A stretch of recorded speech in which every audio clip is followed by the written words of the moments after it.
Hey Maddox family, it's another windy day. I can't seem to help but attract wind. The great news is we've got cement. The mud was poured. It's curing beautifully, by the way. I was looking for spider cracks and fisher cracks. I'm not seeing any. I'm gonna walk around and tell you some of the features of the foundation, tell you what's gonna happen next. Also, you win. You sent me a picture faster on almost the day it was poured, I think. All right, I'm gonna spin you around and let's look at the foundation. Okay guys, what you're seeing here is, of course, the garage, right? It's got the water ledge, this little drop down lip, and it's on a slight gradient. See how there's more cement? Let me adjust this. See how it's thicker here? And then as you run along, it gets thinner. That's so if water was to ever get in the garage, it would have a tendency using gravity to pull it out of the garage and not into the house. It's kind of cool. Okay, do you see all this all thread? If you notice, these pieces, they look like rebar, but they're actually threaded.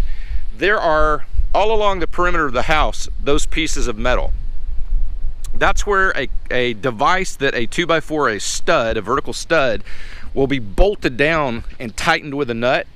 And then that's gonna keep that rigidity of the 2x4s, like in a tornado or a windstorm. Before we started doing that, the wind could blow and it would pull the house right away. But now it's bolted down to the foundation as opposed to having a nail driven in it, and the nail can't hold on very tightly.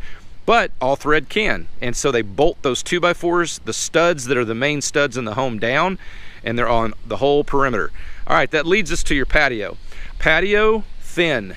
Okay, let me jump over here. This is why I wear boots. I get to play in the mud on Build Job Fridays.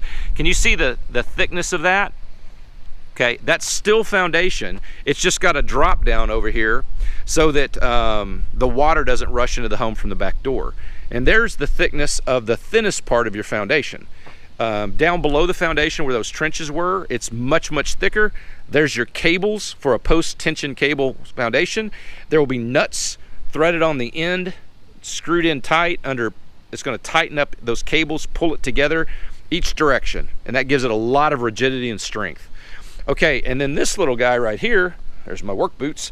This is the brick ledge, and that's where the mason is going to be able to have a little place to safely start stacking and cementing and mortaring in those bricks.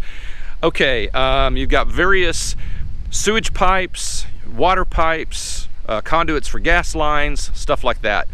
All right, let me spin you around. All in all, it looks great. So when we poured my foundation on my home in Prosper, we actually had a lot of spider cracking in the cement. That's normal, it's not a big deal. As soon as that cable is tightened up, it makes those go away. Man, y'all's foundation is clean. They did a tremendously nice job on pouring this mud. I'm looking all over it and I can't even find any even little hairline cracks. So that's phenomenal.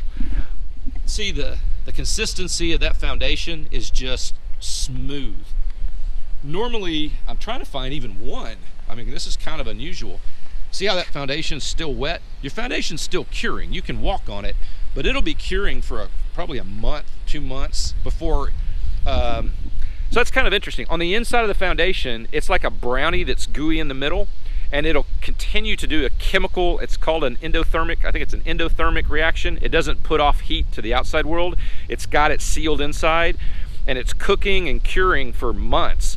They said that, I think it's the Hoover Dam, that massive dam, they said that in the very heart of that, it's still got liquid cement that's curing.